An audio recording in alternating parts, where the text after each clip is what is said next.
Hey everybody out there, Chris here. Welcome to another one of my monthly reviews. Unfortunately, it's about 2 weeks late. We're already in the middle of May, and the books I'm reviewing here were released in the month of April 2012. Things have been hectic around my house, very busy, so I'm sorry for the late video, but better late than never, right? So we're in the week of April 4th, 2012. Really quick, I decided to drop Red Lanterns. This is Red Lantern issue 8 because I'm tired of the story is just, in my opinion, it's just not going anywhere, or it's not going anywhere fast enough, and it's just not working for me. Book of the week for that week was Swamp Thing issue 8, where Swamp Thing is finally Swamp Thing, and he goes to save Abby. It was really, really awesome. Sorry, this is going to be a brief monthly review because we're already in the middle of May, and I'm working hardcore on getting all my books on time on my personal channel, which is Dark Avenger C86.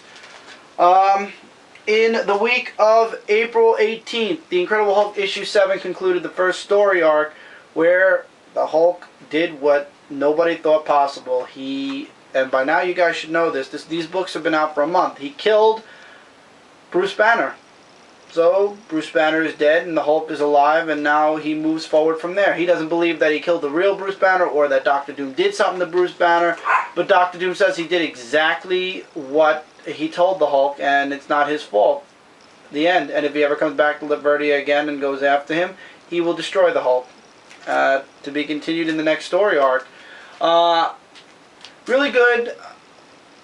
The artwork leaves a little bit to be desired. However, I don't know. The next story arc Mike's going to be reading because it has the Punisher with it. I'm going to check it out as he's reading it. But 2-to-1, my honest opinion is, by the time this series is over, with Michael's story arc with the Punisher, I'm probably going to end up dropping the series completely. Next up was Manhattan Projects #2, which is going super awesome, super great. I would highly recommend, if you didn't check it out by now, you should check out Manhattan Project. It's a really good comic book. Albert Einstein is in this issue. It was awesome. It was fun to read something with Albert Einstein in it, let's put it that way. And what he did to that Buddhist monk was hilarious. So check it out. It was really good. They were going after German scientists now that World War II is over. They wanted to bring some German scientists to the Manhattan Project to work with them.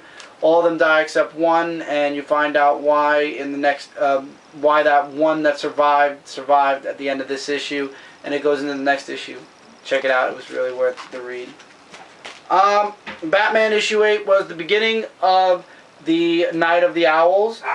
This is where the Owls, the Talons invade Wayne Manor, and yeah, the whole fight where Bruce runs into the Batcave with Alfred, and Alfred sends the word out to all the Bat family about what's going on in the Batman, that the Talons are invading Gotham, and they have like hits on certain people, and he sends basically the Bat family people to specific locations to take care of or watch over the others against the Talons. Really good. Beginning of the story is here.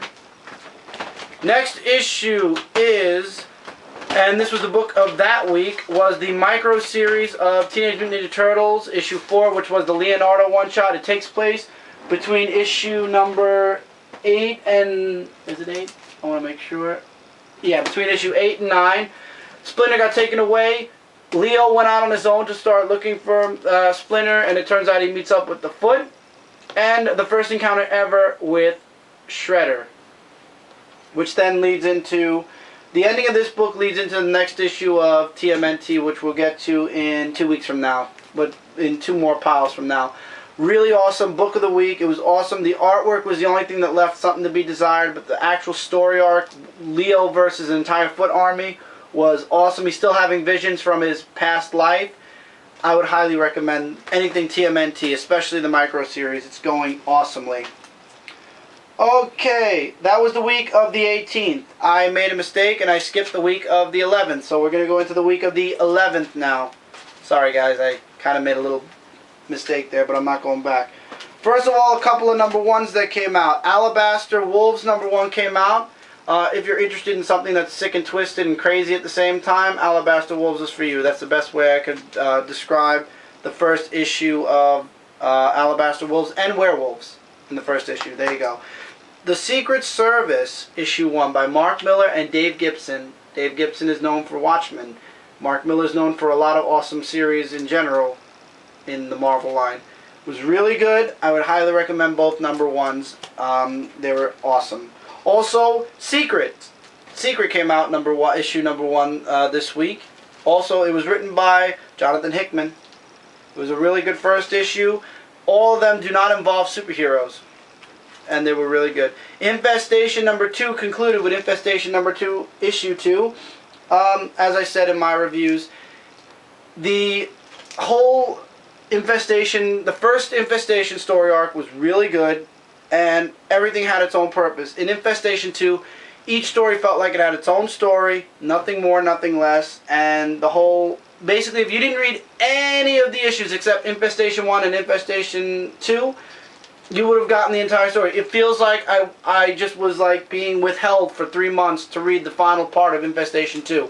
Because really it has nothing to do with any... Like, it crossed over to all these different universes, but if you just picked up Infestation 2 number 1 and Infestation 2 number 2, you could have gotten the entire series in the 2 issues and not even had to have reached out to Transformers, TMNT, G.I. Joe, or Dungeons & Dragons. Suicide Squad issue 8. I'm done with Suicide Squad. Enough said. It ended the whole Harley Quinn story arc where they were trying to get her back, and it just didn't work for me. A series that did work for me, though, Scarlet Spider issue 4.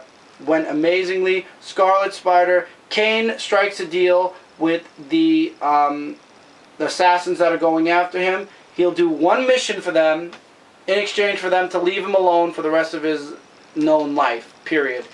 And they also had to leave the person he was defending alone, the doctor alone, and they agreed to that too. So at some point we'll be seeing them come back and all hell break loose.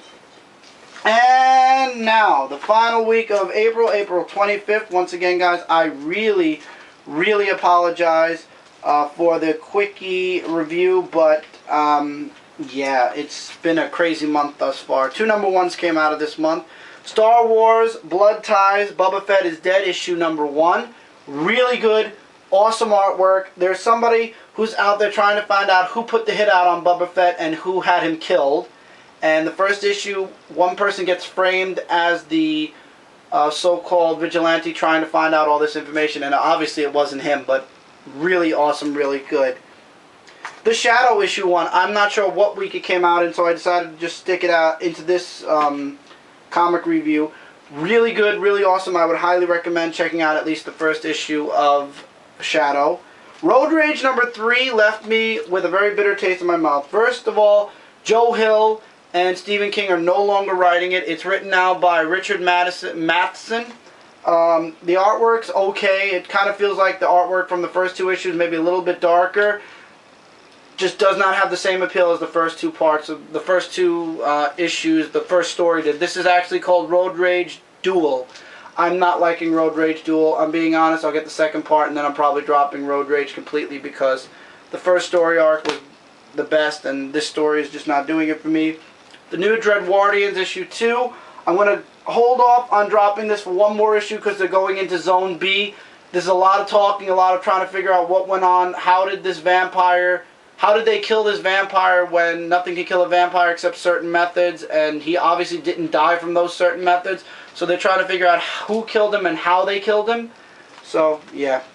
Book of the month, book of the week. Loved it. Teenage Mutant Ninja Turtles issue 9. This is the variant cover because the variant cover came out a week earlier than the actual regular cover, so I didn't get the Kevin Eastman cover this time.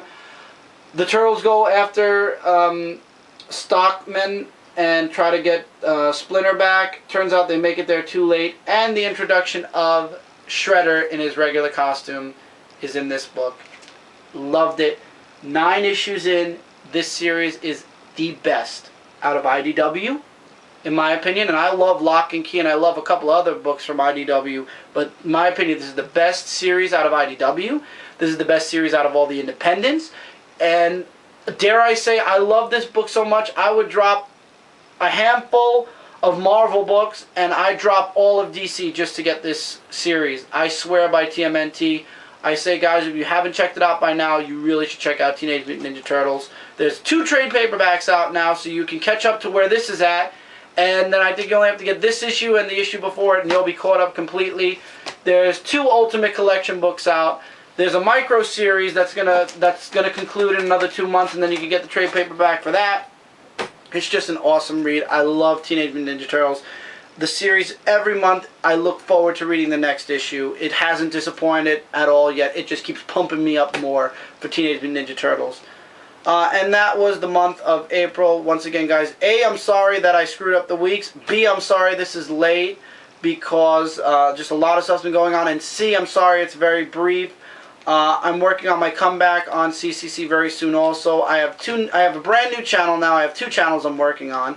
And I want to come back to this channel, which is going to bring my channel working to a total of 3. Plus I have a group channel, so that's 4 channels I'm working on all at once. And I just have to ration my time out evenly, but I'm going to come back to CCC. It's going to be big. I promised I'd come back with videos, and I will be back on CCC very soon. If you enjoyed this video, give it a favorite. If you have anything you'd like to say about any of the comic books I talked about, feel free to leave comments below. I love comments. If you haven't subscribed to CCC Dark Avenger or Dark Avenger Inc., please feel free to subscribe. The subscribe button for CCC is here. Become a CCC Comic Community Centralite today. Check out my channel, Dark Avenger C86. Check out Dark Avenger Inc. We're going to be doing big things on both channels very soon. Check out everybody on CCC's individual channels. They all do great work in the comic book community. They do amazing work.